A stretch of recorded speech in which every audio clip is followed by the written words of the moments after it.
The future is in the hands of the next generation. Allie, a slave with the talents of a master spy, a fabled lineage she must conceal, and the dubious blessings of a trickster god. Sarai, a passionate, charming teenage noblewoman who, according to prophecy, will bring an end to a cruel dynasty. Dove, the younger sister of Sarai, she has a calculating mind and hidden depths that have yet to be plumbed. Nawat, a magical young man with a strangely innocent outlook and an even stranger past. Allie's one true friend in a world where trust can cost you your life. Trickster's Choice by Tamara Pierce. Hi, I'm Jessica. And I'm Kayla. And this is the YA Sisterhood. We think that YA books just deserve more love. They deserve more love. They deserve more love and attention. Yeah, for sure. And we're going to give them that love and attention. And a little bit of hate, but mostly love and attention. With this book in particular, I feel the need to let you guys know that I am super biased about this book. I love this book. I read it when I was younger, but this book is written by my favorite author. It was the first book I ever read by her. And I had a really, really hard time reading this with a critical eye. I just kept getting swept up in the story. And then I would be like way off and like completely immersed and then have to go, oh, wait, I'm analyzing and like take steps back. So I will fully admit that I am very biased. I get to take the reins on this one. That's in a stunning reversal. Jessica's in charge of the critique. Everyone watch out. I mean, I think I still gave it a bit of a critique, but I definitely... I suspect I'll be quite a bit more critical. You'll be a bit more sure-footed in your criticism than I will. I feel like I'm like blaspheming Tamara if I say anything bad. Yeah, Tamara is Kayla's favorite author, favorite. And, you know, I just want to take a moment to kind of talk about her. Not a whole lot, but just one thing that I think is relevant to our podcast, kind of. And that is how she essentially became a YA author. She originally was not writing for young adults. She was writing for grown-ups. But you know what I mean? Like she was writing adult fiction or like new adult fiction to an extent. Right. And we'll be one day. And she worked with young women in a specific capacity, and they wanted to hear her stories.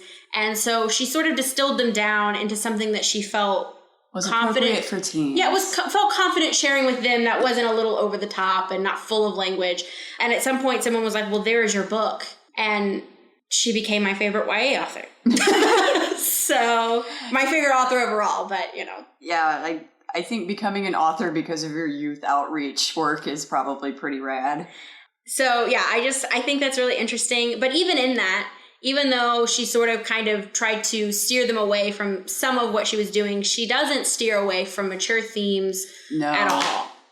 She doesn't stray away from mature themes, and she doesn't stray away from mature concepts. I agree. But specifically towards themes, I think in this book, there are a lot of very mature themes, but the overarching theme is actually the most basic of all YA themes, which is coming-of-age story. I 100% agree. I think there are a lot of additional, like, things that she touches upon in this book that are important, but the overall theme is definitely growing up. Yeah. At the beginning of the book, Allie is not an adult-type person. She is not. It's not that... Yeah, she's very carefree. So she comes home. She's visited her family. She's a 16-year-old girl. She's visited her family in, like, essentially the capital of the kingdom. And she gets excited. She goes to the university and she hangs out with all the university students, and she dyes her hair blue and just with magic and just, you know, has a good time. And she comes home and her family they're all people who are great in some capacity. They're all legendary, like elites. Yeah. Allie's mother is the famed Alana from the Alana book series, the Lioness book series. So the thing about this book and all of the Tortall books is that Tamara Pierce connects them like Marvel Cinematic Universe of knighthood. Like it's the YA Cinematic Universe. It is. That thunder made it so dramatic. It did. It's essentially a universe in which this kingdom is sort of the central location, but all of these characters to an extent are connected in some way. And so you get flashes of different characters in each of her books from different books that you've read. So if you like diving into an experience where you get to meet all the side characters. If you like an expanded universe of any kind, this is your jam. Yeah, especially knighthood. But so her mother is Olenna the Lioness, who is the king's champion. Essentially, she fights for the crown in matters of disagreement, and she has to win. If she loses, the crown loses. So it's very much a famed, legendary position. Her mother disguised herself as a boy for years to get to this position. And so she's famous all over the kingdom and outside of the kingdom as well. And so that's her mom. And her dad is a shadow spy master for the kingdom.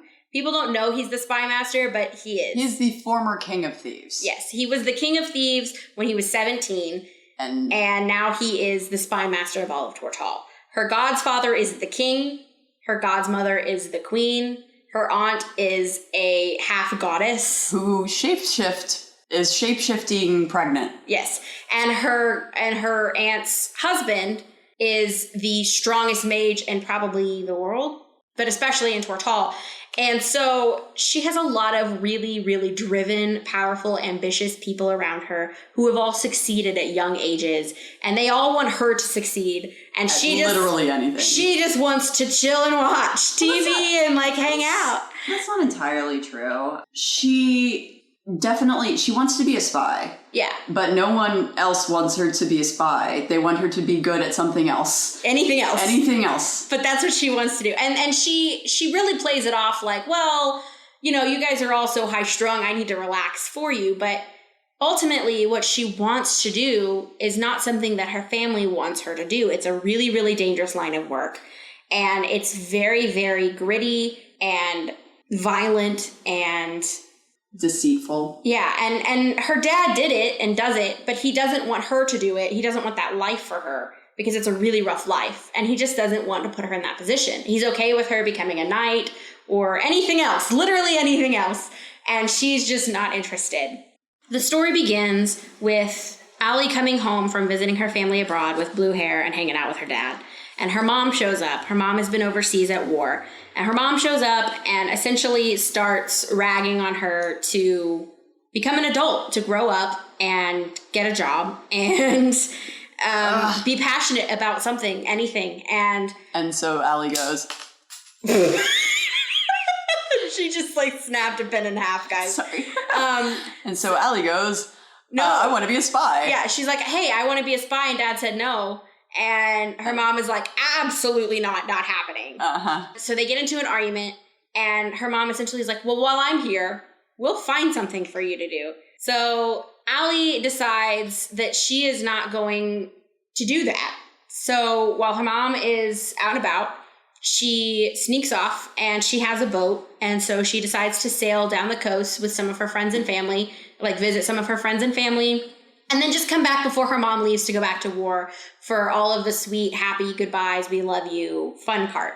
So she leaves, and on her way down the coast, she comes around a bend, and there are pirates. She gets caught by pirates and sold as a slave to a foreign country. And she gets picked up by this family. Called the Baitlings? The Balatangs. The Balatangs, yeah, I told you. Or Balitangs, I'm not really sure the proper pronunciation. The audiobook I listened to said Balitangs, so I'll trust her, I guess. She gets to the Balitang household, and she's planning on escaping. But the Balitang household is really, really interesting. The main man and woman of the house, the Balitangs, the man... Mr. Mequin, and Mrs. Balitang. Yes, as you will. Mequin Balitang, he has a very, very interesting household. He has 2 daughters by his first wife, who passed away, and 2 children by his new wife, who was actually really good friends with his first wife. His oldest daughters are half Raka, half Lauren, which are the 2 sort of... white people and black people. Kind of, of this society. And his household is filled with a lot of mixed people and all of his slaves are of different races, which is kind of weird for this place. For this area. They're basically on an island chain like the Bahamas. Yeah. I mean, and a lot of people in this area kind of treat the Raka badly, which are essentially the black people of this society. The people who were there first. Yeah. They've been conquered. And he treats them very well because his first wife was a Raka. And it's kind of interesting, and there seems to be some stuff going on, but Ali's like, I really need to get home. And the Balitangs are told by the king that he no longer trusts them, and he would like for them to give him expensive gifts and leave the country while he thinks about their loyalty. And this is scary because the king is kind of nuts. He had a dream that his son turned into a rat and bit him once, and the next morning he murdered his son. So he kind of losing it. He kind of paranoid. So they're trying to skedaddle on out of there. Mm-hmm. And essentially, they have someone coming to look at the leftover slaves that they won't be able to take with them to help them find good places to go. And in this time, Ali gets, she meets a god. His name is Kipriath. He is a trickster god who essentially makes a bet with Ali. And he's like, hey, I like you, and I would like to place a wager with you that you can't keep the children of this family alive for an entire summer while they're in exile. If you can do it, I will tell your dad that you should be a spy, because I know him. And Ali is intrigued by this and thinks, and her mom has already gone back to war. She already missed her goodbye. So she thinks, well, I already have all summer.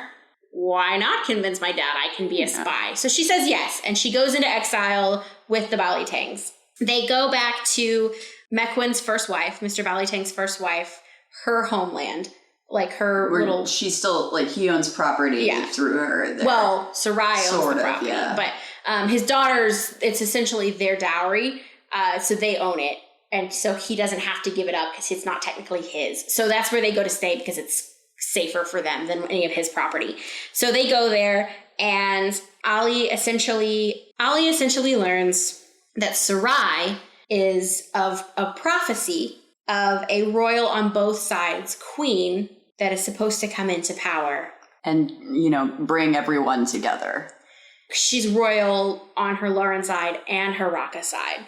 And Ali is kind of piecing this together as they're in exile, and she learns of a conspiracy through the Balitang servants that they essentially are trying to put Sarai on the throne.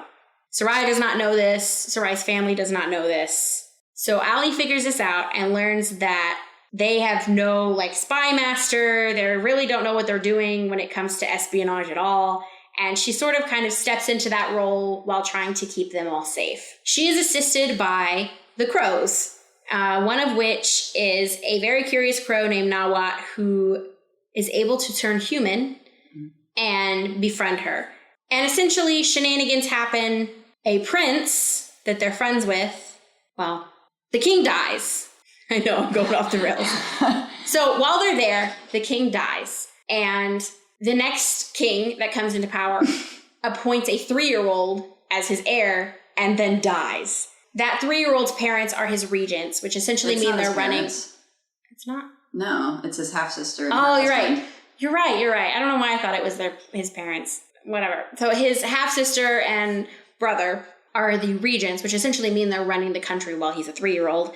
And they don't get along. The brother, Rubenian, doesn't get along with his actual brother, Bronau. Bronau is friends with the Balitangs, as is Rubenian, and he has come to visit them once while they're in exile and has kind of hit on Sarai. Mm-hmm. And you learn that he's deeply in debt and that he has been making all these promises to people that he'll be able to pay them back within the year. He's sleeping with every maid in every house. He is super sleazy. He's doing the most. Yeah. This is our official doing the most character in the book. Yes. So he tries to kidnap the king, fails, and flees to the Balitang's house, where he tries to get Mequin, Mr. Balitang, to say that he'll be the king so that Bronau can marry Sarai, and then Mequin can abdicate the throne in favor of Sarai. In favor of them being the king and queen. It doesn't go well for him. No. And also doesn't go well for Mequin. Unfortunately, they both die. Mm-hmm. But Ali succeeds in her bet to keep them safe for the summer, and that is the end of the book. Am I missing anything? It's not so much that she succeeds in her bet necessarily. She makes a conscious decision to stay. Oh, well, yeah, she succeeds in her bet, and he's going to let her off the hook for the rest of it because they're pretty much safe from that point forward. And he's like, okay, you can go home. And she realizes that she's gotten attached and she can't leave. Mm-hmm. She's going to put Sarai on the throne. Mm-hmm. So, that's the basic story. Okay, so the other underlying theme of the book is obviously race. And we're both very cognizant of the fact that we are two white ladies, and this is a book about racism written by another white lady. So I really want to make it a point now to say this, we are cognizant of... We are aware. We are aware. And we promise to do our best to dig into it as much, to be as critical of that aspect of it as we can. But obviously there's only so much, we can't... We have to discuss it because it's a huge part of the book. It's literally the plot of the book. And it wouldn't be fair to the book or our critical analysis of the book to leave it out. It'd also be kind of cowardly, I think. Yeah. Yeah. And so please don't think that we're just unaware. We're not just trying to talk out of our rears about racism, but it is a huge part of the book, and it does need to come up in the conversation, and not just as a passing thing. It's an active part of what's being explored in the story. Yeah. So to start with, basically we have a white protagonist of the story who has been called in to help all of the black characters save themselves. I've heard people discuss this, and I think it's fair to say that there is a bit of a white savior complex, especially in the first book. Yes. Having read the whole series and other books by Tamara, I do think it's a little more complicated than that. I would argue it's not even that simple in the book. They help themselves quite a bit. Right. It's not like even they help themselves quite a bit. She's just a piece of the puzzle in the story. But because she's our protagonist... We're getting it through her eyes. And her eyes are white ones. Yeah. So even though she's had... the dynamic has changed because her character is a slave through most of the book, ostensibly, she's still an extremely wealthy white girl who chose to be in that position. Yeah, who has the power to leave at any time. She could leave anytime she wants. She's not being forced into this slavery position. It is convenient for her spying. Yeah. So that's the thing that was most problematic to me, maybe, was the choice, the way they discuss slavery in this book. I understand that not all slavery in society is the antebellum South, but... it was still a bit frustrating to read. It can be a bit problematic. Because she does hand wave some of the more classism related elements, even though she does talk about the fact that most of the people on these islands are natives, and still somehow most of the slaves are also natives. Yeah, they've been conquered. Exactly. So it's her attempt at a critique of colonialism. And I think she tries to be cognizant. It's certainly better than that Sandra Bullock movie. So, I'll take it.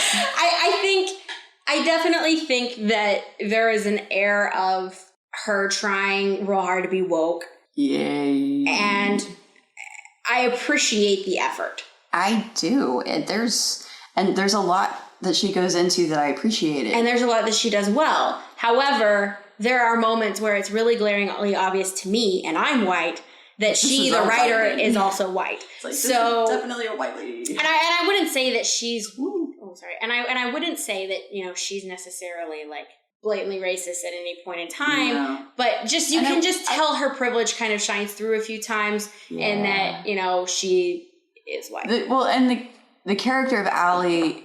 more than once when she hears, and I think it gets subverted towards the end a bit, but she's extremely concerned that once the Raka take over again after the rebellion, that they're going to kill all the Lurian. The Luaran. The Luaran. I don't know. That's how the audiobook said it. The Luaran. Okay, just quick note, we're going to talk about it later, but the names in this book are ridiculous. Anyway, Allie is very concerned that the Raka, in their fury, will take revenge on all of the Luaran people who are left. And it's fair to say there's a lot of historical basis for that sort of behavior in history, not necessarily with white or black people, but with retaliatory responses to oppression. That happens. Mm-hmm. You could even say, let's just take a big group of white people, like the French Revolution. That's same thing. Yeah. You know, people want payback. And so Allie's character is really concerned about the Raka people trying to create a new Raka ethno-state, even though they have a half-white queen. Mm-hmm. I think she's too worried about that. I think that's a very uncharitable perspective, especially considering the characters she's saying that to are characters who've never been anything but perfectly sweet to her as a white girl. I think the one exception to that would be the mage. But that can be a discussion. I mean, like the mage character on her own, I kind of like the mage character. I love her. I like a mean, loud old lady. Yeah. And I think a lot of her is talk. Mm-hmm. And I think that is sort of displayed as the book goes on, that it's more talk, more anger in general that is just sort of misdirected, but not necessarily. I think one of the issues I have with this whole conversation that she has with different people is that conversation with the mage. And the reason for that is the mage is clearly saying, listen, I know. I still hate the Luaran. You can't make me not hate them, but I am going to put a half Raka, half Luaran queen on the throne. And Ollie essentially condescends to her to be like, well, and I understand the idea is to be a think piece, like take a step back and realize, but that I think was the most egregious to me. It's always bothered me every time I've read it, because Oshibu has never ever said that she's going to kill all the Luaran or that she wants all of the Luaran to die. She just weird, like fear, white anxiety. I mean, I don't think that's necessarily. I think she knows it's going to be volatile. She knows it's going to be a volatile time, and she wants to direct it ahead of time. And I can see where she's trying to get ahead of it, or that where maybe that's where Tamara's trying to like steer it. But that conversation feels a bit soapboxy to me. I hate to say that, but it is. Like, I think it feels a bit soapboxy and a bit condescending and a bit like... She very cleanly sidesteps a lot of those situations. We don't want reverse racism. Like, that's how it kind of feels. And it's like, okay, calm down. Okay, calm down. So, yeah, that's definitely something that I think is important to discuss right now. And that way, as it comes up later in the episode, you know, we can... Yeah, we can kind of redirect ourselves back to the beginning of this conversation. Yes. And in the way that she sort of tackles the idea of race and racism as part of a community, I think her main goal in that is to sort of remind the reader and also reinforce the theme that togetherness is important and people coming together and finding the things that are important to each of us. I think that's kind of her goal in that, to an extent. I think part of it is just examining that as a whole, but I think also to reinforce the theme of found family coming together, that sort of thing, which I am a sucker for found family. Found family. Like, it gets me every time. It really gets me. I don't know why. Like, I love my actual family, but I want a found family, apparently. I think that's a teen thing in a lot of ways. Not that you're a teen, obviously. You're an adult lady, but I am. I think in books like this, it's very much a teen thing. Because your friends are your family in high school. Exactly. I didn't pay attention to mom in high school. I mean, I did, but yeah, I definitely think your friends are... I think that's why so many high school students have such a hard time, or not just high school students, but young adults have such a hard time transitioning from that found family of seeing people that they know every day at school into starting over in that, but also finding new family as adults. I don't know. I think it's a really interesting concept. It is really prevalent in YA fiction, and I think for good reason. It speaks to the youth. It does, but it also speaks to me. I love it. And, the characters in this story being a found family, I mean, honestly, they all just work really well together. And one of the things that drives Pierce's work that I love, one of the main reasons I love her stuff, is all of her books are really, really character driven. And I'm very into character driven stories. Yeah. So her characterization is so strong. She always has different types of people in her books. And so I always really enjoy reading them because you get to see characters grow in all of her books. And she has different types of women, all of her books, except for like one. And I'm talking strictly her Tortall series, are all written about women. Yes. Different types of women.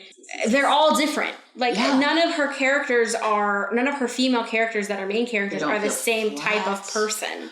And they're real. And quick note, as you pointed out, most of the conversations in this book take place between major female characters, and they're usually not about men. So a huge chunk of these pass the Bechdel test, and not in a way that's sort of like, I guess that passes. Yeah. But in a like, we're talking about battle right now, not men, thank you. Yeah. Or we're talking about sewing right now, not men, thank you.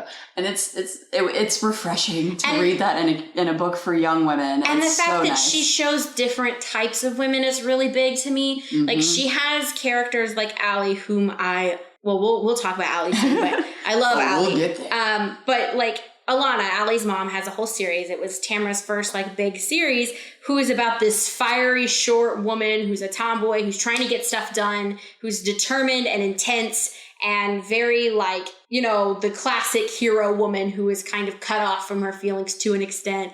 Whereas Dane the Wild Mage, Dane is kind of frilly and girly, and yes, other things are more important, but she's a little bit more dainty. Mm-hmm. And, Kelladry, who is this very tall, broad woman who wields like a war hammer and is determined but shy and quiet. And Becca, who is incredibly shy, Allie, just wants to work. And Allie, who is this charismatic ball of just people person. Energy, yeah. And so all of her characters feel very real. They all have strengths and weaknesses, but they're different types of women. And I think not just because I enjoy reading it, but because it's important for young readers. I really appreciate that about Tamara's work. And also not just different types of women, different types of people. While she does sort of have a white person at the center of a racially diverse cast, she has a very racially diverse cast, and they are not just there as props. They are characters in the story. Like Dove and Sarai, who are two of the main characters, are both women of color. Mm-hmm. And that's awesome. And like and Winneman, who is just a totally different type of woman from the way that Allie is. And Ulasim and the mage. Ulasim's a dude. Yeah, but I'm talking, there's different types of characters, period. And she just does a different types of people and different types of humor, and they all have their own distinct individual personalities, but they're still interesting. Like the fact that she managed to make every character feel so rounded and real was it was wonderful to me after reading some of the books we've read this year for this podcast. It's nice to read a book geared towards young adult people making their way in this world that is actually well written, and the characters have moral questions and they have realistic concerns about the world, and they have opinions about each other's sex lives, and it's just very much. It's one of the healthiest books I've read for people in that age bracket in a while. Yeah. And it's really enjoyable. And the relationship between these characters is also really enjoyable. Yeah, I agree. Both between, Allie and the girls, the ladies, Sarai and Dove, as well as the romantic relationships or pseudo-romantic relationships between the characters as well. Mm. And even the relationship between Allie and the Duke, Mequin, and his wife, Winneman, is equally as interesting. Yeah. The dynamics between all of the characters is really interesting and enjoyable. And they all interact in the way I feel real people kind of interact. Yeah. They get confused. They're hard on each other. They're not always saying the same thing to what they're listening to. I thought it was extremely effective. However, Since we're discussing characters, there's something I wanted to bring up that was in my notes before we get back to specific characters. And that was, I'm not always sure who is talking in her book.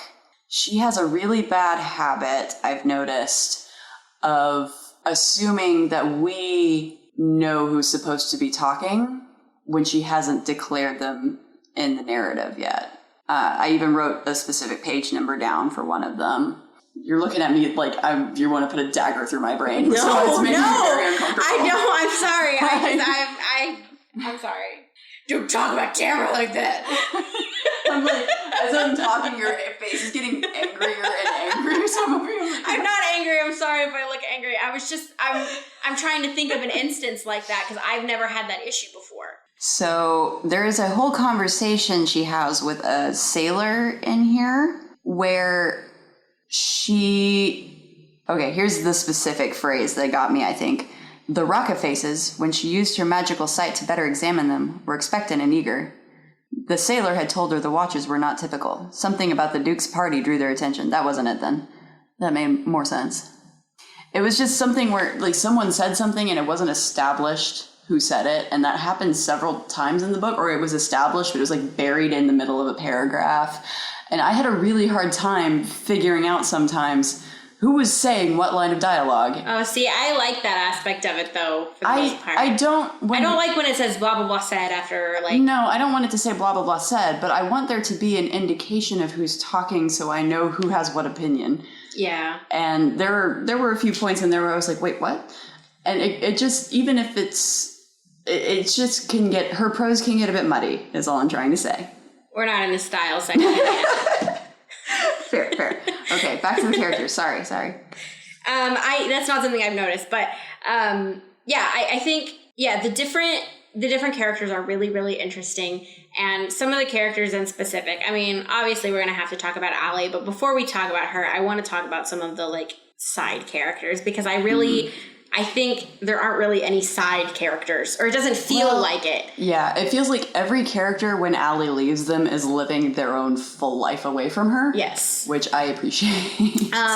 So I think the big character that we should definitely discuss is Sarai, just because she's supposed to be the next queen. Yep.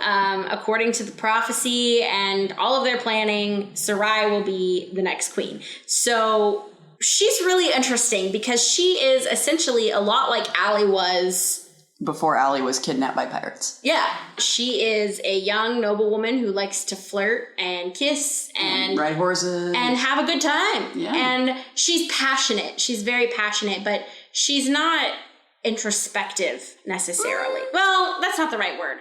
She's not a sit back and observe kind of... she's a doer. Yeah. She's a doer, yeah. Which I feel on a deep personal level. She is a doer. She's passionate. She is an idealist, for sure. She gets angry at the injustices of the world, and she has a hard time containing that anger. She's filled with righteous fury. Yes. She's a really interesting character. She's considered beautiful, and she knows that she's beautiful. And she uses it to her advantage on a regular basis. Because, she's a really, really interesting character because she is wholly unaware of the planning that is going on her behalf. Mm-hmm. But she still spends, like, her free time meeting all of the Raka people that knew her mom on the islands and then traveling farther to meet even more of her people. Mm-hmm. And because she feels like they don't get treated well, and they don't. They don't. And you know, the thing is something that we skipped in sort of the plot overview. When they get to Tenair, which is their lands that they're exiled to, all of the Raka of the land are flocking to them because they know about this prophecy. They're not talking about it, and a lot of the Luaran do not know about it, but the Raka do, and they are coming because Sarai is their hope for the future. Sarai and them don't know that's why they're coming, but they do know that they're flocking to see them. And so she is convinced that she has to meet as many of them as possible, very much like a pop idol trying to meet all of her fans. I'm sure that's how she's thinking of it. And she's very dedicated to meeting all of them. I don't know that that's how she's thinking about it. Well, maybe not. I think she's not thinking of them so much as fans as much as she feels like she must be important to these people and they're important to her. Yeah. That's like, probably... I think she's, like, the implication, because Dove complains about it a lot, the implication is that she builds these personal connections with her people, which, and, you know, interesting note, I think that's very interesting because for different reasons we may have to discuss at a different time. But like, Dove has a problem with the fact that she always seems to manage to find somebody, whether it's like a kid who's herding goats or like a person with, you know, just a horse on the side of the road. She always finds someone to sit and talk to and get to know, and it drags their, you know, horse rides every day. And so I think Sarai's just genuinely curious about the people around her and genuinely cares about them. Yeah. And shows it by being very engaged with them. And she's definitely a mirror to Allie through a lot of the story, and again, sort of bringing home that point of growing up, because Sarai, who is, I think, in some ways a little more mature than Allie when Allie first gets there, sort of gets juxtaposed as a little immature as opposed to Allie by the end of the book. She falls in love with Prince Bruno, or maybe not in love, but she definitely likes him, and he is flattering her and telling her she's beautiful. He's much older than her, by the way. It's very problematic. He's in his mid-30s, they said? Yeah, and he... Yeah, Sarai's 16. I thought she was 17. No, she's the same age as Oh, you're right. Allie. Yeah, she's 16. So, you know, she loves the flattery and she loves the attention, and she knows that he's not a great dude, but she gives him a lot of allowances because he's giving her a lot of attention. And her parents aren't really on board with it, but she's very headstrong. And she sort of falls into that ignorance of willful ignorance of liking him, whereas Allie is sort of the reverse. She's always been very practical. And sort of has a cool head. Well, Sarai also has a cool head. She's a bit more impractical in her approach to love and everything. Yeah, and that is very opposite of her sister Dove, whom King practical. Yeah, Dove is so practical and analytical, and I love Dove. I could talk about Dove for days. Dove is probably one of your favorite characters in the book for sure. I don't know.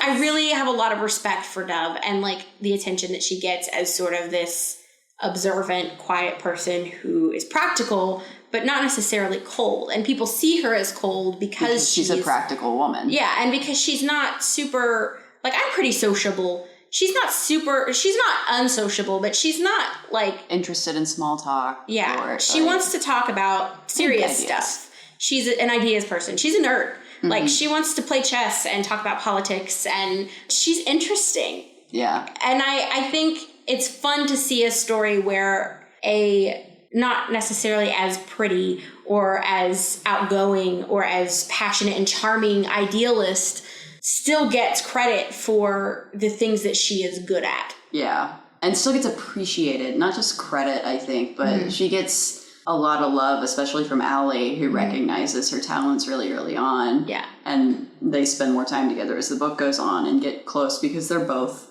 far more observant than Sarai. And, you know, Allie's pretending to be a slave and Dove is 12. So she's wise beyond her years. She doesn't seem 12. Absolutely. And there's even a moment where Allie and Dove are talking to Sarai. Yeah. And Sarai essentially says, like, I could never just sit back and observe. It'd be so boring. And both Allie and Dove make eye contact like, are you kidding me? Like, seriously? So Dove is a lot of fun, and she's very, very opposite Sarai, which is really fun because they work well together and they make a good team. And in some ways, and this is very personal, this is not analytical, but in some ways they kind of remind me of you and me, not in the same ways, but we're very different in a lot of ways. And in that, we complement each other. And I think that's very accurate to a sibling relationship. And they have a very sibling relationship. Yeah, they super do. It's very accurate to sisters who are close in age. They have a tendency to argue like sisters argue. Yes. But also to get along and be compatible in the way that sisters get along and are compatible, and how sisters tend to play off of each other's strengths and weaknesses. Yes. It feels very realistic. Yeah. And that's that goes back to when we get down to style again. It goes back to my Jane Austen comments I made before. I think the sisterhood relationship is really realistic. Not just when you're growing up with siblings, you sort of, sorry, our neighbor's a drummer. when you grow up with siblings, you sort of become a team after a while. And you don't always get along with your team, but you got to be real with your team. And Dove and Sarai are very real with each other in a way that's very realistic to me as a sibling. Yeah. Well, I mean, Tamara Pierce has sisters, so I'm sure that's part of it. But it's just so nice to see a sibling relationship represented well. Yes. Because they're clearly close. And you don't see a lot of YA books with close siblings, I feel like. There are some. There are, yeah. But a lot of them are like either siblings that are constantly at each other's throats, or like they're best, thickest thieves, never ever have any issues. And it's really fun to see a story centered on two siblings who are human and have a realistic relationship. She does a really good job with that, I think. And they're both really interesting in their own right. Yeah, I definitely agree. Do we want to spend any more time on Nawat? Yeah. Yes. Of course. Kayla has a totally not dead crush on Nawat from childhood. Listen, I was in love with Nawat when I was younger. He is so interesting. So Nawat was a crow. Who became a man. Essentially, you learn in the story, he talks about this. Any crow can become a human, and any human can become, like any Raka human can become a crow, essentially, because they're related. They're like cousins. Somehow. Yeah. It's some kind of weird god thing. They share a birth god. It's a god thing. Yeah. I don't know. So the idea is, Kiprioth has a bet. Kiprioth is the trickster god. He has a bet with the crows as well that if they can keep Ali alive through the summer, or through a specific instance, they'll get something. Ali is driven nuts by the fact that she cannot figure out what the bet is, and no one will tell her, and it drives her insane. That's why they won't tell her. But in that, Nawa is a crow who is helping to teach her the language of the crows in her dreams so that she can use them as spies around Tenair. But he's fascinated by her, and so he decides to become a human. He becomes a human. And then he aggressively and adorably attempts to woo her for the rest of the book, and it's wonderful. It's great because he's very, very straightforward and earnest. Yes. And it's really fun because Ali is cunning and devious to an extent. And it's a fun mirror of her parents' relationship, which is kind of the reverse. Her mom is very straightforward and her dad is very cunning. And so it's really fun to see that sort of happen to her. And it's fun because she's always been this big flirt and always kept all these guys around and just sort of always been in control. And she meets Nawat, who is very earnest and straightforward and honest. And she full panics. Yep. She does not know how to handle it. Because he doesn't play the game. Yeah, he doesn't play the game. He's not doing it right. And she likes him. Yeah. And he likes her. And he's very, he's silly with her. And they joke around and he's sarcastic. And they have fun together. But when it comes to serious moments, he's not afraid to declare his feelings in a very straightforward way. And saying, I care about you. And in whatever way that takes. And she sort of, every time he does it, is like, I gotta go. I'm very busy. And there's even a moment in the book when he's kind of starting to catch on, when he's starting to understand more of the subtext of human language and activity, where she's like, I'm busy. I'm very busy. And he's like, you said busy twice. Like he's starting to realize that he has an effect on her. And he doesn't push her too hard. He gives her her own space to figure things out. And he knows that she likes him. She's not like, get away from me. She very clearly likes him, I think. She's open about it, but she's also like, I'm busy. And he's like, okay, all right, you be busy. I'll be over here. Be in the town hunk. He's the town hunk. Oh, too. Yes, he is definitely the town hunk. Everybody likes him. Sarai even kind of likes him. She would never go there. Because he eats bugs. But she definitely likes him. He's definitely attractive. And he's just really interesting. He's a lot of fun and very caring about the people around him. He wants to protect the people that are around him. And he becomes even more interesting in the second book, which we don't want to get into really because we're discussing the first book. But even in the second book, him sort of coming of age himself as a man, in that he wants to have more of a place in the world than just Ali's crow friend. And he decides he wants to step up and have his own part in everything that's going on. And that's really interesting too, because he sort of has his own coming of age moment. Yeah. So yeah, Nawa is a really, really interesting character. Yes. But I think we would be amiss if we didn't talk about the character who brings this all together. And that is Kiprioth. I thought you were going to say the pirates. No. And that would be the pirates who we don't even know who they are. No, it would be Kiprioth, the trickster god. He is the chess master. We are but merely pawns in the greatest. Yeah, he is a god whose brother and sister they're also gods. His brother and sister are also gods. They're like great gods, essentially, worshipped all over the land. And they kicked him out of the Copper Isles. This is all of the islands that they're on. The whole of it, the kingdom, is the Copper Isles. And he was essentially the main god there. And when they were conquered by the Luaran, the great goddess Mithros, his brother and sister, they backed the Luaran and are now essentially the ruling gods over this land. So the whole point of his great trick, if you will, is to take back his land. Is to take back his land, but he's got to do it in a sort of tricky way. He's taking it back, Thunder. We've got some very fortuitous thunder in this recording. We do.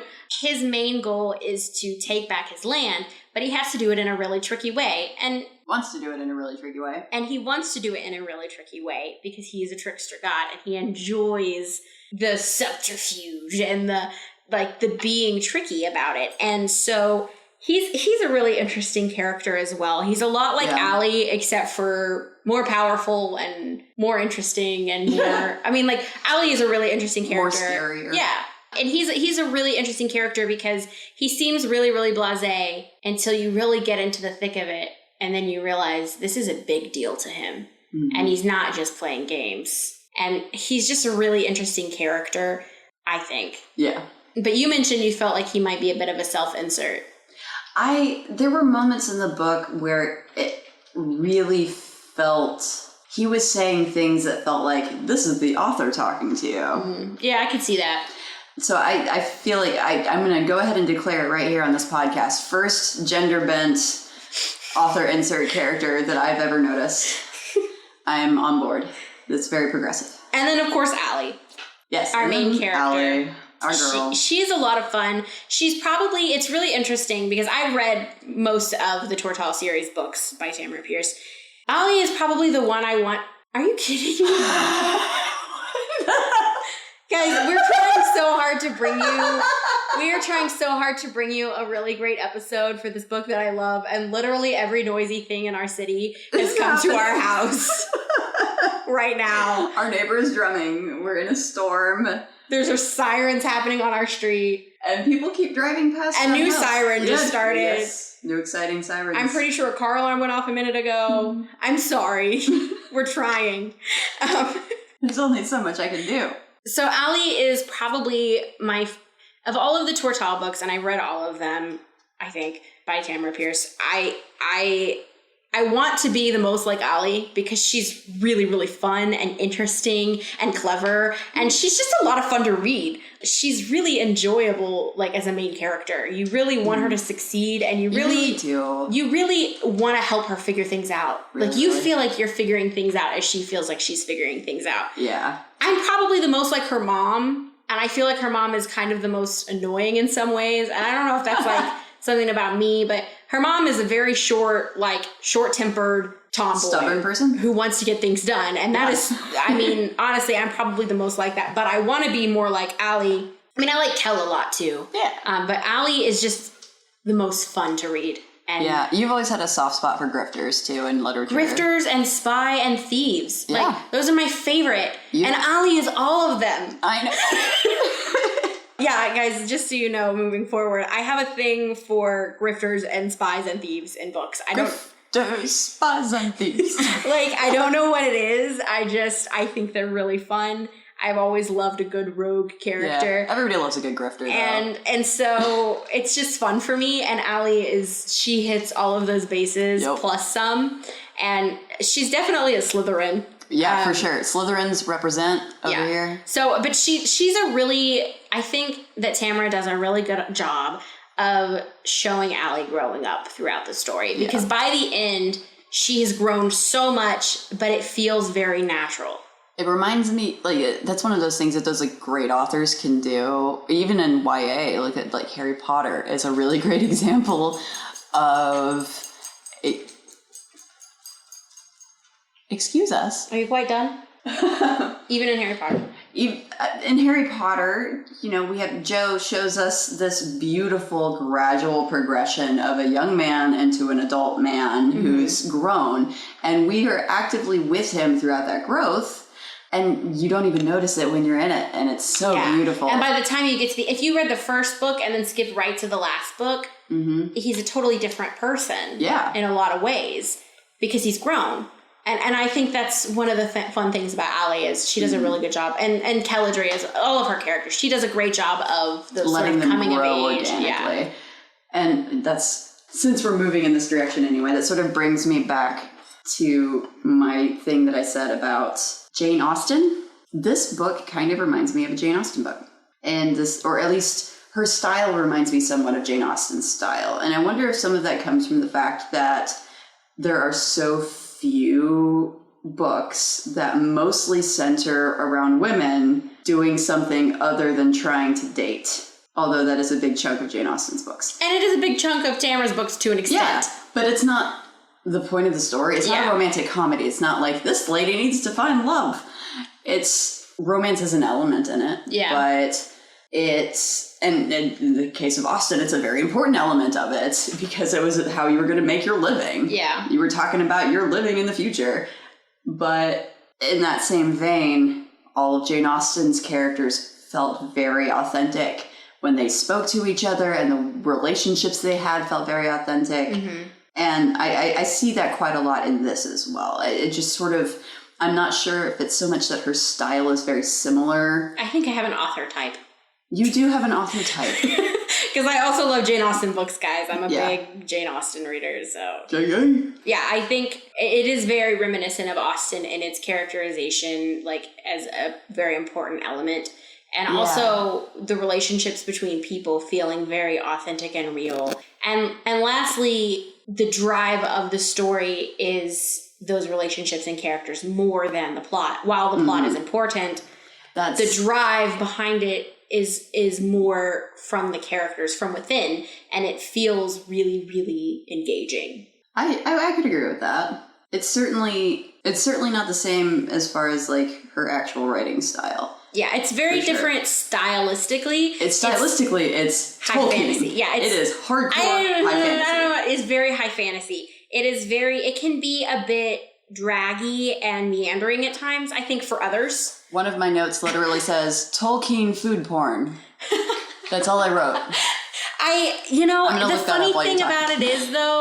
The funny thing about it is, I don't really like in Tolkien books when he drags on and on and on about someone's blue shoes. I didn't like it in this book. But I like it in these books. I do not like it. But that's what's interesting to me. She does it in a different way because I feel like in Tolkien's books, it drags for way too long and I get bored. But I don't typically feel that way in Pierce's books. I will say it is not just her verbose descriptions that make me call her Tolkien-esque or bring up the high fantasy line. Although I am going to take a moment specifically for our readers to read a paragraph from the book where it's literally just a Tolkien passage about food. Shenowal took command of the meal. True to what she'd told Allie about staying with Sarai and Dove, the Raka woman had turned down other nobles' offers of higher pay and more leisure time. Now she sent Ulasim and the other two men to the Ambret market with a list. 3 more servants dug a fire pit in the sand and hung a metal cookpot over it from an iron tripod.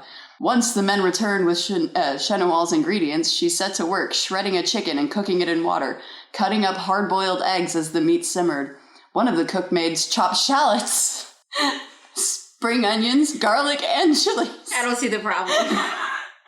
Another ground them into paste along with cut ginger, lemongrass, and lime juice. Once the broth was ready, everything went into it, including bean sprouts and bean flour noodles. It sounds great. I'm hungry. I don't see the issue. It's just, she could have easily been talking about any one of those absurdly named battlefields in Gondor or wherever. I don't know. Well, you're the Tolkien fan. And that's the thing though, is like, and maybe that's because I really like high fantasy style. To an extent, I get really frustrated with Tolkien as well as some of the other authors that write high fantasy. one of which we'll be discussing later in the series. But I feel like the way she does it is engaging. I could see where it would feel like slow pacing.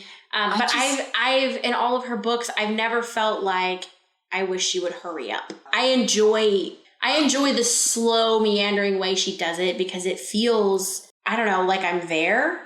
I guess I can appreciate that to some extent, but honestly, getting more description of like the actual tactile elements of a world completely yanks me out of it every time. Obviously you have to set a scene, but like a paragraph long description of the meal they made in this book is a little bit much, and it takes me out of it. But Tolkien does like 4 pages for that. We're not talking about Tolkien right now. It's condensed Tolkien. It's better.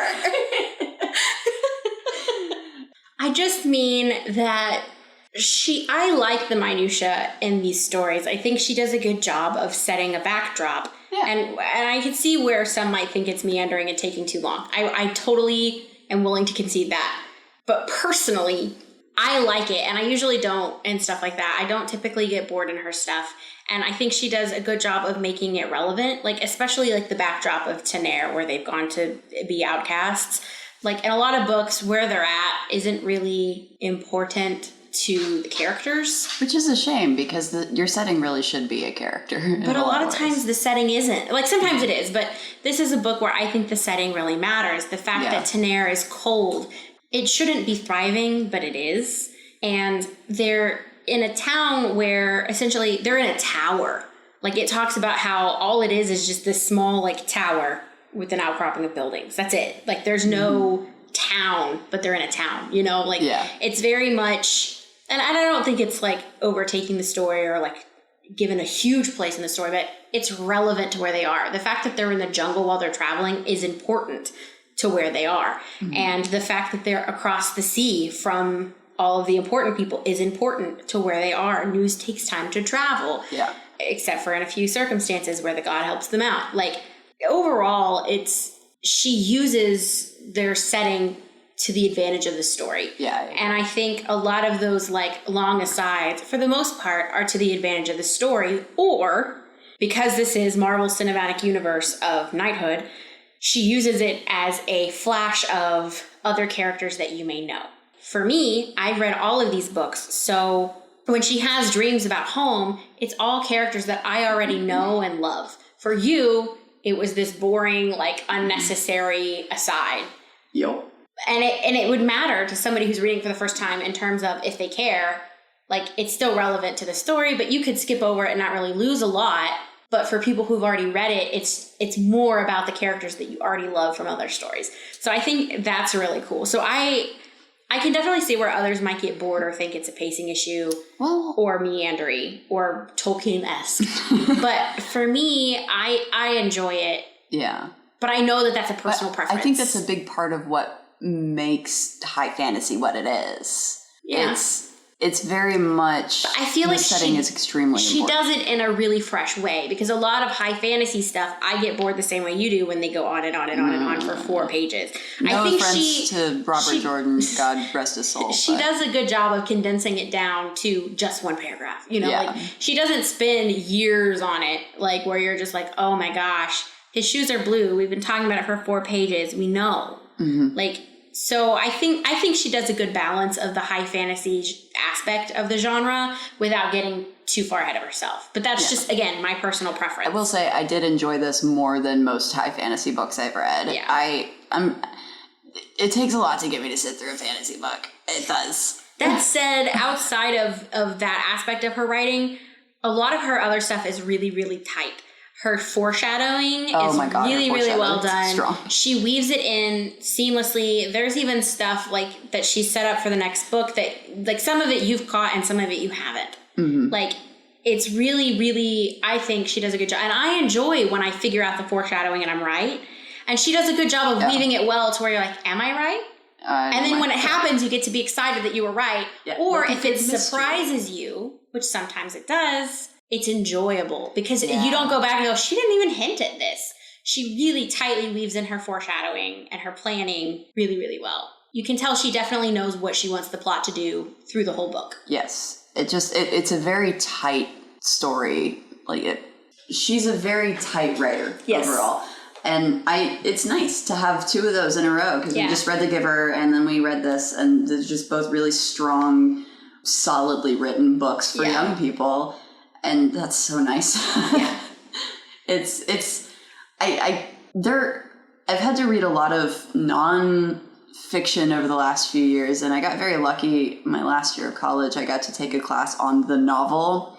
Let me tell you something. Some of those novel writers that are supposed to be very talented at what they do, and they are, not tight in their writing style. Not very concise. And I appreciate a level of conciseness. I think there's something, if you can find an effective way to say something with less words, it's going to be more effective than if you use a lot of words. Well, I think it really is stylistic and depending on the situation. Context matters. There are situations where using more words is better.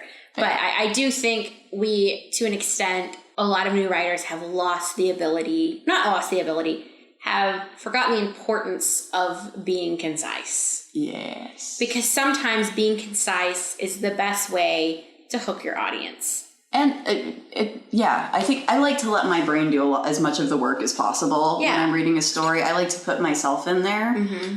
And so there's something, I think that's part of what takes me out of high fantasy in general, is the setting descriptions are too vivid. Yeah. And they are too specific. I would agree with that. And they're too, supposed I want to do the work. Yeah. I want to imagine it. I want to set the picture. I want to film the movie. Exactly. And so I don't want you to tell me every little aspect and I have to keep all that in my brain now if I'm going to keep reading this book. I can't. See, I think that's where we differ, is that I can read it, get the gist, and then I still make up my own picture.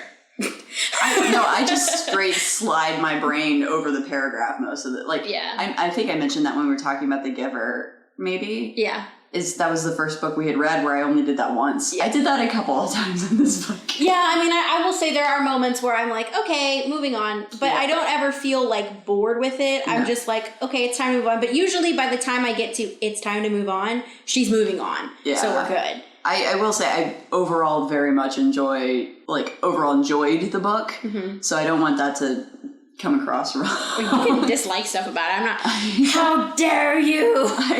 Tamara Pierce is infallible. I'm so excited about finishing this podcast so I can read the next book. Yeah, no, the thing about this book in specific is not only did I have a hard time reading it critically, I read this book. Listen, guys, I read a Tamara Pierce book or series once a year. It's not always this series. It's usually this one or the Kelladry series. And then sometimes I throw in the Dane the Wild Mage series or her Alana the Lioness series. But usually this series or the Kelladry series, the Protector of the Small series. That's so much words. I'm sorry. That's why I say the Kelladry series, because it's faster. Usually those are the two that I read. And I read them probably once a year. And with this particular series, since it's only 2 books, I usually read it back to back. As soon as I finish the first one, I already have the second one set up and I just pick it up and go. And so for me to finish this book and not immediately read the second book was very, very difficult. I finished it. Do you think it maybe helped you appreciate the first book in a new way because you had to separate it somewhat from the second book? Or does it just make you feel tense because you want to read the second book? Both. I know what happens in the second book, so I didn't have to feel the tension of what's going to happen. I know what's going to happen. I've read it 100 times.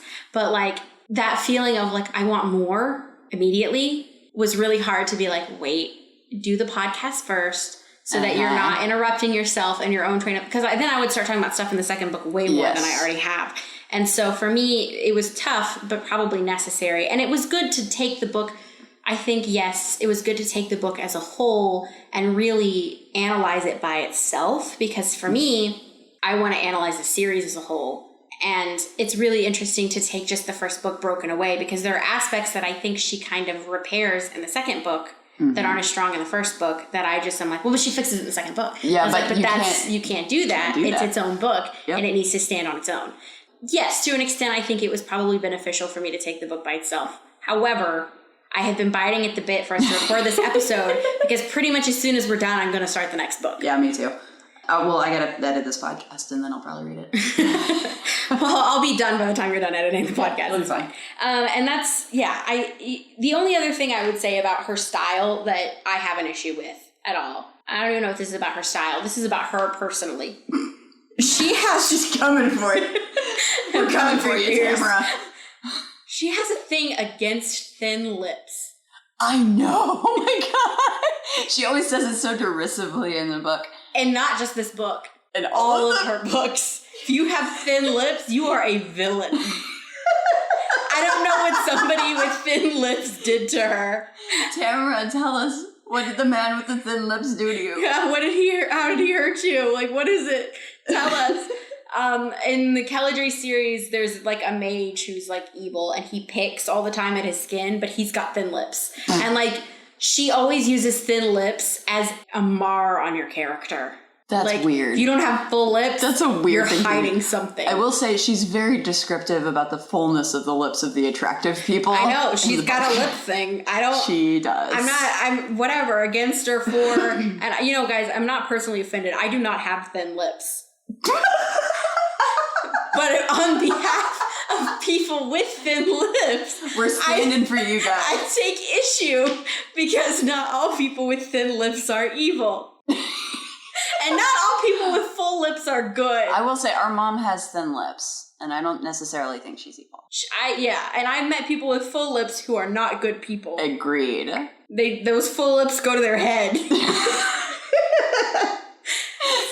I wanted to comment on it because it's something that I've noticed multiple times, but I listened to the audio. This is the first time I've listened to the audiobook for this. I usually read it, so it was very different listening to it. Yeah. It actually made it harder for me to analyze it, I think. Really? Yeah. So, but hearing the narrator read the thin lips comment really just put me over the edge.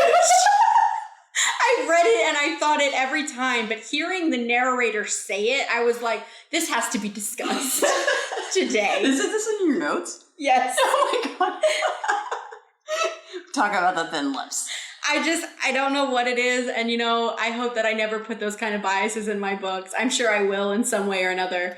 But if you ever read one of my books and you notice that I always give villains thin lips or something like that, please tell me so that I can stop.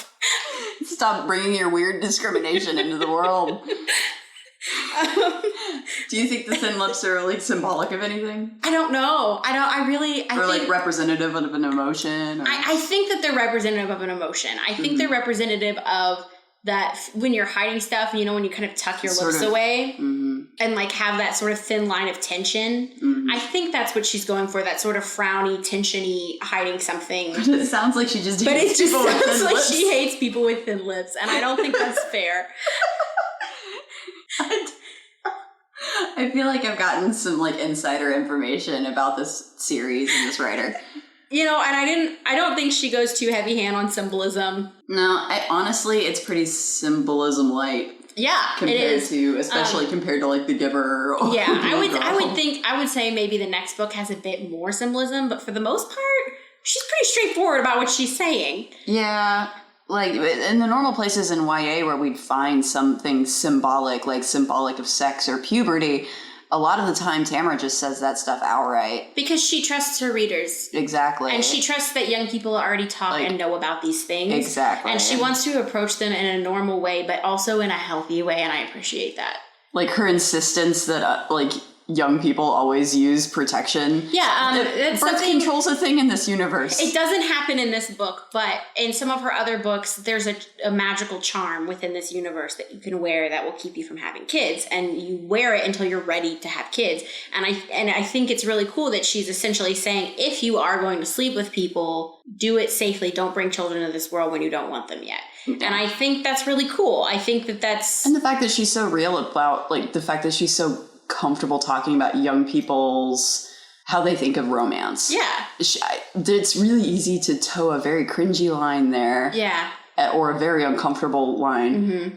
And she does it just brilliantly. She really does. And even just in coming of age, she talks about in one of her other series, she has a character who goes through puberty and starts her period for the first time. And she does it in a really comfortable way. I didn't feel awkward about it, and I didn't feel like it was weird to the story. And now we're going to screech the story to the halt and talk about it didn't feel like that. It felt like it made sense. And so just in general, her whole coming of age vibe. She has really, really found her place as a YA author. I'm so glad that she's a YA author because she captures that sort of transitioning into being older so well. And she's so fluent in teen. It's just like, we have a younger teen sibling, so we pass.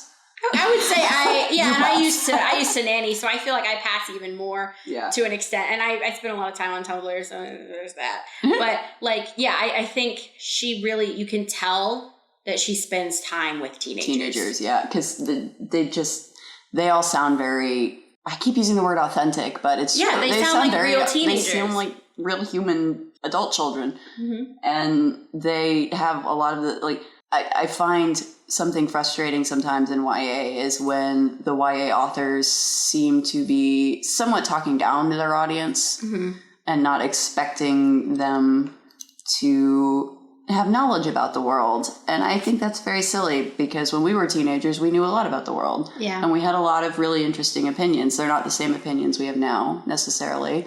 That doesn't mean they weren't valid or they weren't well thought through or that we didn't learn something from having those opinions. Well, and I think that teenagers have just as much to say as adults. Absolutely. And to try and discredit them because they're young is ignorant, in my opinion. Exactly. They just have a different perspective. Which is why I think discussing YA literature is so important because young people have opinions and sometimes those opinions are right and sometimes they're wrong, but they're still valid and important and we should examine those opinions and discuss them.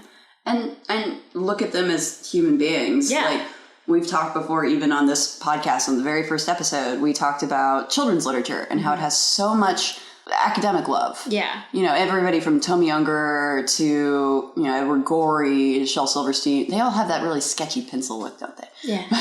You have a type. I have a type. But even beyond that, just something as simple as The Napping House or The Giving Tree. More Silverstein. Yeah, well, we got to talk about Shel Silverstein. But, or even the Rainbow Fish. No, we don't. We don't do a children's book stuff. Or even the Rainbow Fish. Those are all... They're very geared towards their audience, and they get very serious academic review. Mm-hmm. And nobody questions it because children are important. Mm-hmm. But honestly, as important as kids are, don't get me wrong, I think we should feed and clothe and house them. And make sure that they are getting well-developed care and love and attention. Teenagers are about to be grown-ups. Yeah. You have to give them some measure of respect as a fellow person. Yeah. Because they're not kids anymore. Yeah. They deserve your consideration, both opinion-wise, and the idea that all teenagers are cringe and all teenagers' opinions are bad is honestly not healthy for adults. Honestly... Middle-aged truck drivers are way more cringe than teenagers. That's accurate. I worked in trucking. I'm just saying. Teenagers deserve our consideration. Their opinions deserve our consideration. And the things they have to say matter. And their opinions matter. And they deserve serious discussion. And so I appreciate that Can we fit consideration into the conversation? How many times can I say consideration and mean it? No, but really, I think that Tamara Pierce does a very, very good job of examining that ideal. And respecting her audience. Yeah. At the end of the day, that's, you always get a point in my literary merit category if you respect your audience. Yeah. So that's, just how I roll. Was there anything else that you wanted to discuss? No, I did the Tolkien food porn thing. Did I complain about the names in this book? You did not. The names in this book are ridiculous. They're great.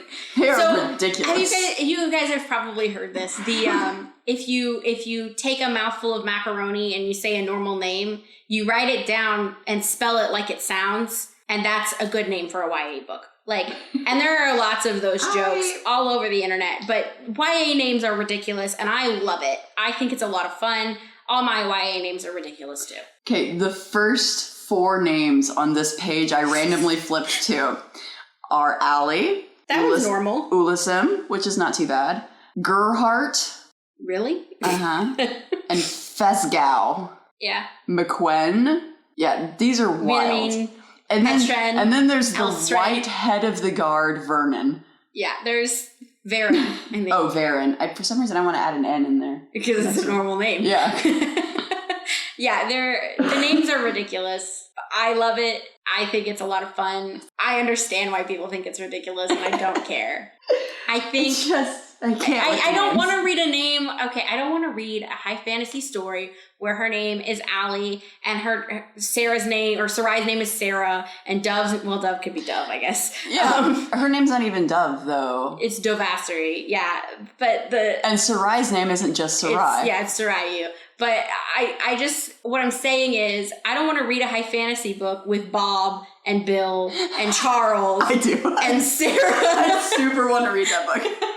I'm just saying, I like the crazy names. I think they're fun. They add to it. The idea of it, I think, a lot of times comes from, in our history, those types of names would be something specific. But the idea of high fantasy is that it's kind of historic, but also somewhere different. And so you want different sounding names. You want something to set it apart. Yeah. And so I think that's where that comes from. And I appreciate it for what it is. Yeah. I know it's ridiculous, and I legitimately do not care. I think it's a lot of fun.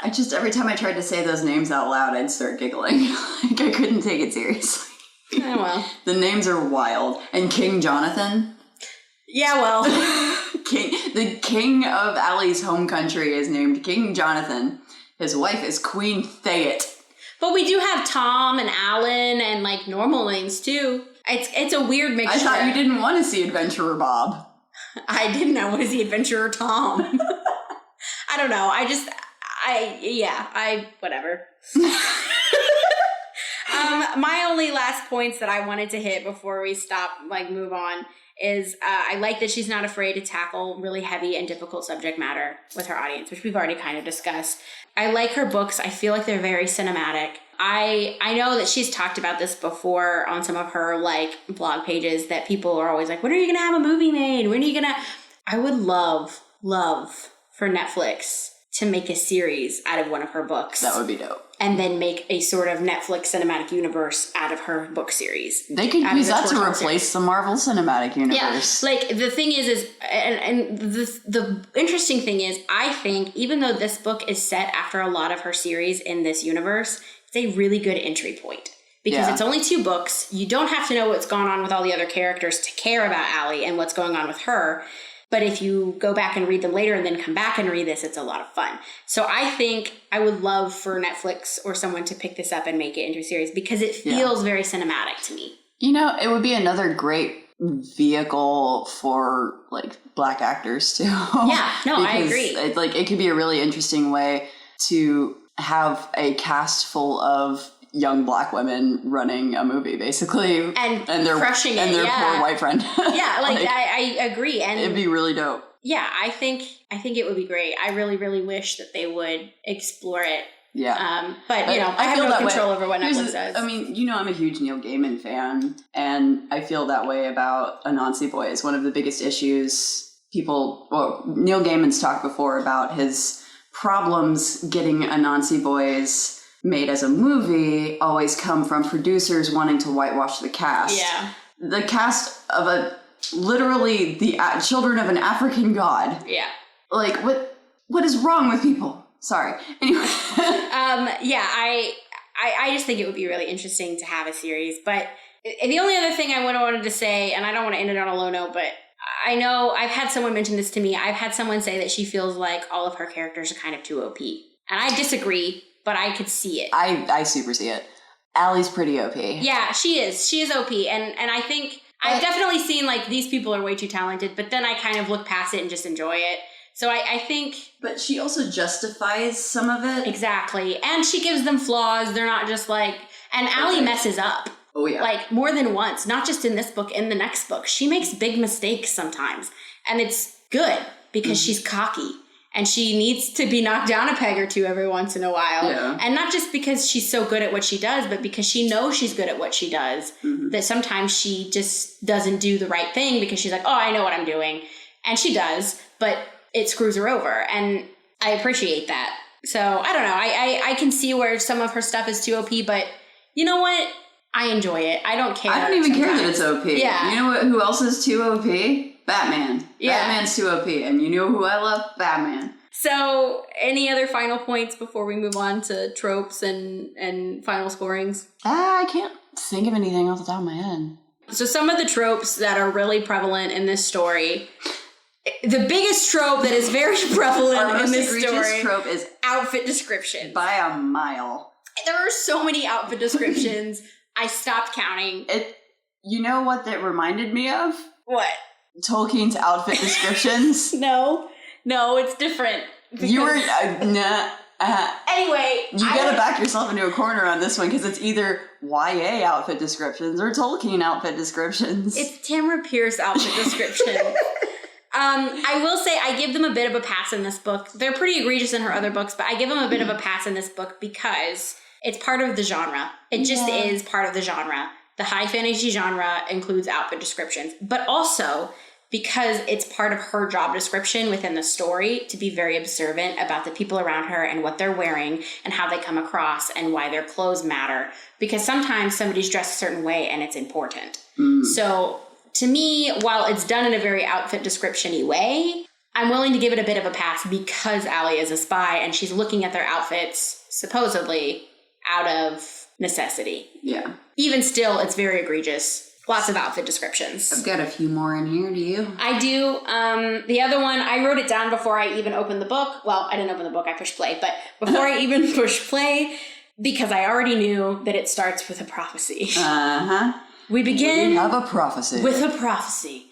That is how the book starts, is with the prophecy. And there are chosen ones. They're all chosen ones. But especially Sarai. They are all chosen ones. I would argue that the chosen one of the book is not the person of the prophecy, because I think Allie is the chosen one, but she's not the person, she's not the star of the show. Yeah. She's just the star of the book. Yeah. But she is chosen, handpicked by Kiprioth, and delivered to the rebellion's door. It kind of makes me think of, you haven't read that book, never mind. But yeah, I definitely think chosen one, prophecy, outfit descriptions. And then this one, I don't know how much I feel. Like, I mentioned this to you, and you said no, not really. I said I'm not like the other girls. I went ahead and checked it off because I knew you were going to bring it up. Stop breaking pens. I can't. I don't see it in this. I see hints of it. I see it. If I see it from any of them or any of the characters, it's going to be Sarai because she's the special one. Okay. But I don't see it with. I see it because there are flashes of it with Allie. I feel like there are moments where she's like, I don't really get along with people my age because I'm too smart. Yeah. But she doesn't really say that. But that's kind of what she means. The implication. But then you realize she is kind of not in this environment, but back home, she is probably too smart because all she hangs out with are like really boring rich kids, really smart, like legendary spies, and her uncle, who is the mage, is like her godfather, the king. Yeah, they're all very, very well-read people, very smart people, very driven people, and they want her to be well-educated. That even comes up, like all of the, instead of having like poems and stuff between the chapters, they have excerpts from her letters to her relatives and books she's read, which I really love. I love that. I almost forgot to say that. I can't believe I almost forgot to say that. No, it's great. It's so great. We completely forgot. I know. I meant to write it down and I didn't. Yeah, one of the things I love about this series is throughout each chapter, at the end of the chapter, or the beginning, depending on how you look at it, there are always like letters or excerpts from workbooks or things that her family has told her and given her to prepare her for the future. Like one of the things is she gets a lot of excerpts from Workbook of a Young Spy that her father gave her, and letters from her father and her grandpa, who are both spies, who send her like letters of how to be a good spy or how to be tricky or how to trick people into thinking she's dumb so that they don't take her to so that they underestimate her, and like from her godmother, the queen, on how to be a young demure woman, and like just things like that are really, really interesting, and it really speaks to her character, and it fits really well with who she is when you read them. And they're also relevant to the chapter you're about to read. Usually, yeah. Yeah, I really enjoyed that part. Sorry. No, you're fine. I didn't see any puberty symbolism in this. We already kind of talked about that. There wasn't really a mentor character in this book. I think Kiprioth would probably be the closest that we'd come to that. But he's not really a mentor. No, he's more like a tormentor. Boo. Was there any other tropes that you did see? Actually, that's all I had. There's no love triangles. Adults don't choose your life at age whatever. I don't think there were any lamp people, really. Everybody that I noticed, everybody had an effect on the story and the plot. Everybody had a job. Maybe Pembury a little, but... No, she was sleeping with the prince. Oh, you're right, she was, yeah, so yeah. Yeah, and she takes care of the babies. Yeah. Yeah, Pembury's fine. She's just getting hers. Yeah, I don't know if there are any lamp people. I'm trying to think. I don't think there are. I didn't see any. I was keeping an eye out, just because that's one that I usually like to catch if I can. Just useless, pointless characters. Mm-hmm. Those are fun. And that's something I noticed quite a bit more in YA that I would actually relate to my favorite genre of book, which is mystery novels. But that's not for today. Yeah. Instead, for today, we're going to do our scores, I think. Our scores. It's time to wrap it up. We've been recording for about 2.5 hours. It's a long time. It's a long time. All right. So for literary merit, what'd you give it? Give it a 4.25. So did I. Hey, twinsies. I think overall it's really, really well done. It's very tightly woven. She's not afraid to tackle difficult subjects. However, there are some things that she could have done better and some ways that she could have relayed her point better and some ways that I felt she was a bit heavy-handed. And so I can't give her... And I think part of that comes specifically from the subject matter she was trying to tackle. She did her darndest. She really did. And I did doubt I could have done any better. But and I appreciate that she didn't cower away from some of the things she could have. Yeah, I agree. But it's... Still. 4.25. 4.25. For... What'd you give it for entertainment? I gave it a 4. Okay. All right. I have read this book so many times. And even though I was listening to it for the millionth time, I still got swept up in the story. And I didn't actually write anything that I wanted to say until after I finished it because I kept forgetting.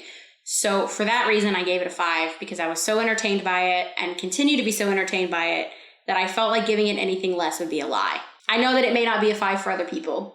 I recognize that. But it's your personal fun factor. But for me, it was a 5. Like, we rank it on our personal fun factor. Yeah. Your personal opinion score of the book, please. My overall opinion, I gave it a 4.75. I gave it a 4.25 because it was really good. In spite of some of the moments that were a bit cringy, I felt like it was a really fun read. Mm-hmm. And it was really tightly written. I loved the characters. Yeah. And I am really interested in the setting. I like the magical winged horses. They're nice. They're cool. There are winged horses in this book. Oh, there are. They're very cool. They're cute. That leaves us with a total score of 4.42. So that is a must read from us. Yeah, you should read it. I think that and The Giver are our must reads right now. Yeah, it's worth a read. And again, I'm so biased. I'm so incredibly biased. Oh, man. But I really think that if you like any sort of high fantasy at all, you should read this book. And even if you don't, you should consider reading this book. If you can sit through The Hobbit, then you can, or I mean the book The Hobbit, not the movies. But if you can read... If you can sit through the movies, the Lord of the Rings movies, you can sit through Honestly, but I would compare it closer to something like The Hobbit as far as readability. It's very readable, and if that's not too much for you as far as high fantasy style goes, I would highly recommend it as well. Yeah, it's a good one. And again, the characters, if you like character-driven stories at all, really consider it. And again, if you like an immersive experience, once you finish this book, you can go back and read about all the other characters. Mm-hmm. So yeah, if you're looking for the hole to fill your Marvel void in your heart, this could be it for you. This whole author's shtick. Yeah, no, she's great. It's a great book. If you're interested in hearing us talk about the next book, check us out on social media. We post clues throughout the week where we're on Twitter and Facebook and Instagram and Tumblr and a bunch of other stuff. All of the links will be in our description of the video. What is Are you tired? I am not. I'm fine. This is an alternate reality. The podcast description will have all of the links to our different social media stuff. The one we're probably the most active on is going to be Instagram or maybe Facebook. We're on there quite a bit. But we drop clues throughout the week where we try and hint at the next book that we'll be reading. And if you get it right, we'll shout you out in the podcast. It's true. So we've even had, check us out. Try and figure out the book. It's a lot of fun to try, and we spend some time on the clues. So yeah, I will say I put a lot of work into the pictures, and so do you. So. Yeah. So please consider doing that. Or if you just have questions, or if you've read the books that we've discussed and you want to discuss further, feel free to reach out because we love talking about books. Yep. That's why we're here. So yeah, feel free to reach out to us on those social media platforms and just get in contact with us, or follow us if you want to hear more books. I will say we're probably going to change our structure just a little bit, and that moving forward, we will probably tell you the book that we're going to be reading the day of, as opposed to when you get to the episode. So if you're interested in following us the day of, we'll post a clue, and then after that, we'll actually post the book we're reading when we post the link for the episode. So if you don't want to be spoiled until you read it, don't read any of the tags or anything. Just click the episode link and start listening, because, we don't want to spoil it for you if you don't want to be spoiled. Yeah. Please check us out. Girl. Did I do it good? Did I sound right? No, but yeah, please check out our social media if you're interested. Please, we're desperate. Please. No, but really, consider checking us out on social media. And I'm Kayla. And hang out with us. We're really lonely. And I'm Jessica. And this is the YA Sisterhood Podcast.